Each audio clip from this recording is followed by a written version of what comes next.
Salut à toutes et à tous. Ce soir, nous allons essayer de prendre le mot français en Somalie, partie numéro 3 dans ma chaîne YouTube Ahmed Nour Avdi. Donc, je commence tout d'abord à vous lire le mot français en français et à la fin, nous allons essayer d'expliquer le mot français en Somalie. Donc, je vous souhaite de m'écouter attentivement.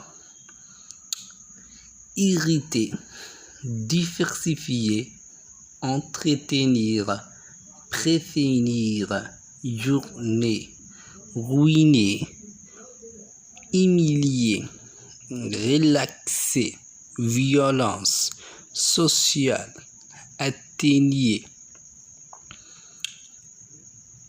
kusoo dhawaada walaalayaal, maanta waxaan baranaynaa mot français en Somalie partigii saddexaad. irriter, kelmadda irriter waa maxay? waa xanaaqid, waa ka xanaajin way noqotaa. ilma irriter waxaa la macnaa irriter, énervé baa la macnaa, waxaa la macnaa mettre en colère, qofka ka cadhaysiin baa la macnaa.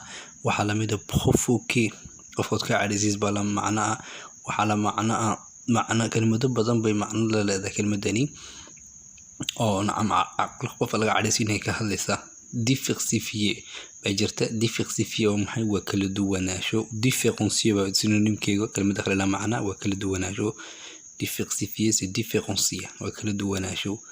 entretenir waa dayactirid, waa hagaajin, waa nidaamin, waa cilaaqad la yeelasho, waa waraysi qofka qaadid bay noqotaa. xataa macno badan bay leedahay kelmadda. prévenir waa ka hortagid.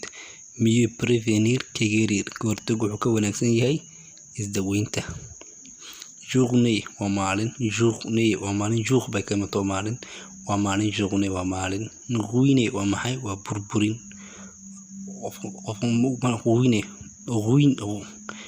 ruin waxaa la daxalka la dhahdaa. ruiner marka waxay kelmadda ka dhanta waa burburin. qofkii oo nacam qof maal hanti lahaa oo kale hantidiisa oo dhan ka burburto kale loo isticmaalaa.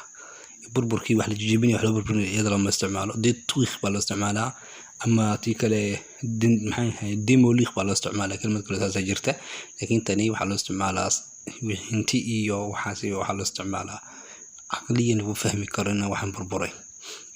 alaab ahaan iyo waxaan wax jijabay iyo waxaa loo isticmaalaa dégrader iyo détruire iyo démolir iyo dévaster. kelmadaha baa loo isticmaalaa. humilierna waa ceebayn. markaa leedahay waa la ceebeeyey, waxaa leedahay il a été humilié, waa la ceebeeyey. waxaa noqon kartaa FC Barcelone a été humilié 8-2 à Bayern Munich. Bayern Munich 8-2 ayay ku ceebeeyeen Barcelona. ceeb. relaxina waa raaxaysasho, waa isdejin. violence waa maxay? waa rabshad. violence waa maxay? waa rabshad. violence kale kubsigana uu noqdaa, macnaha labaadna kubsigana uu noqdaa. violence rabshad iyo buuq iyo fawdo iyo waxa weeyaan. socialna waa bulsho. society bay ka imatay, waa bulsho weeyaan. atténuer waa yarayn. atténuer maxay? waa yarayn. waa yarayn wax la yaraynayo. amoindrir oo kale. amoindrir oo kale waa wax la yaraynayo way ka mid tahay.